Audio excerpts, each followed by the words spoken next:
now, we've only been looking at the properties of an image formed by concave mirror.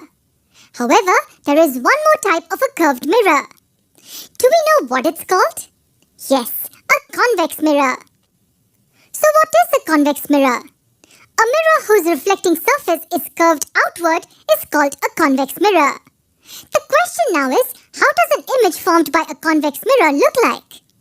Without further ado, let's find that out. We will draw a table on the right, just like we did for a concave mirror. Here is a convex mirror. Suppose an object is kept at a finite distance away from it. Look carefully at its image formed. Can you orally tell me the properties of the image by just looking at it? First of all, we conclude that the image is smaller in size compared to the object. This is very clear. The image is diminished. The light rays seem to come from the point behind the mirror. But obviously, we know that no image is formed there. So this is a virtual image. Also, it's an upright image. Remember that every virtual image is an upright image. What if I move the object towards the mirror? If I move the object towards the mirror, the size of the image keeps on increasing. But the size of the image with respect to the object is always smaller. What will happen if I move the object away from the mirror? As I move the object away from the mirror, the relative size of the image keeps on reducing. Also, at any finite distance away from the mirror, image formed is always a virtual image. You know what's coming next, don't you? Yes. What if the object is infinitely far away? Well, in the case of a concave mirror, when the object was infinitely far away, the image was formed at a single point. It was real, point-sized, and a highly diminished image. Point-sized means that the whole image of the object is formed at a single point. Here too, the same thing happens. Image formed is indeed point-sized. But here, the image is a virtual image. So when the object is kept at infinity, the image formed is virtual, point-sized, and highly diminished. Notice that even though the object is kept at infinity, the image is not at infinity. It is at a finite distance behind the mirror, even though the object is infinitely far away. In fact, this is the maximum distance at which image can be formed. Image in a convex mirror cannot be formed behind this point. We will now represent the image formed by a convex mirror using ray diagrams. Let's try to draw a ray diagram for this case first. This is when the object is at infinity. Our object will be the usual arrow, and suppose it's at infinity. Now if you remember, I told you that the rays of light coming from the object at infinity are considered to be parallel to each other. And we know that two rays are sufficient to draw a ray diagram, so we will take any two parallel rays striking the mirror. These rays will be reflected in such a way that laws of reflection are obeyed. We notice that the rays are diverging after reflection. And when we extend these rays backwards, they meet at a single point, which is the principal focus in this case. What does this imply? When we are looking at the image of an infinitely far away object, it appears to be formed at this single point behind the mirror.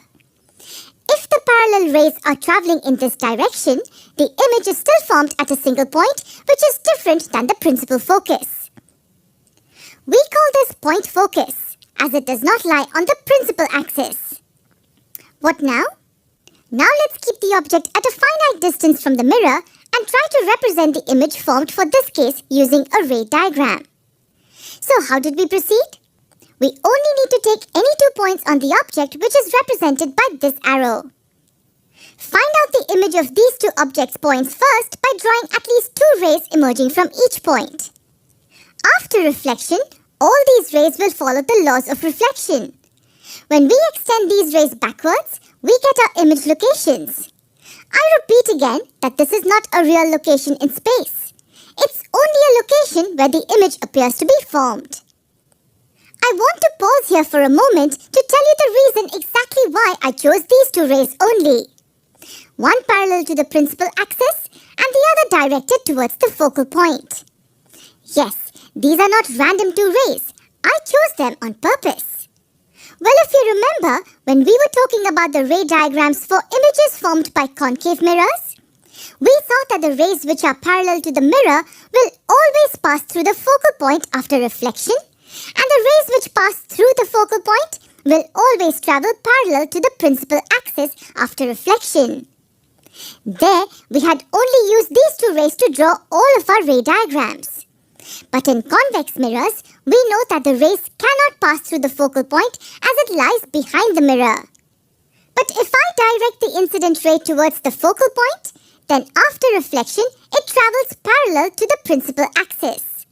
Yes, any ray which is directed towards the focal point, it will travel parallel to the principal axis after reflection. Also, if the incident ray is traveling parallel to the principal axis, then after reflection, it will look as if it originated from the focal point. For instance, here, all these reflected rays seem to be coming from this focal point. With this bit of knowledge, let's jump back to where we were initially. Now I think you understood the reason behind my choice of these two rays. Okay, so let's quickly join these image points to get the complete image of the object.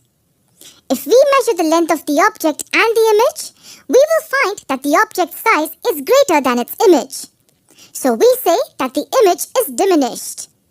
Also, one more important thing that I must say is that the image's distance from the mirror is not the same as the object's distance from the mirror.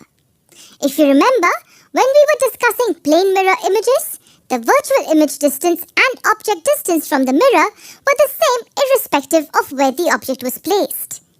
Here, even though it's a virtual image, it does not follow that property. So, these two are the ray diagrams representing the image and its properties. When the object is infinitely away from the mirror, we get a point-size image at the focal point. And as we keep moving the object towards the mirror, the size of the image keeps increasing and it appears to be coming closer to the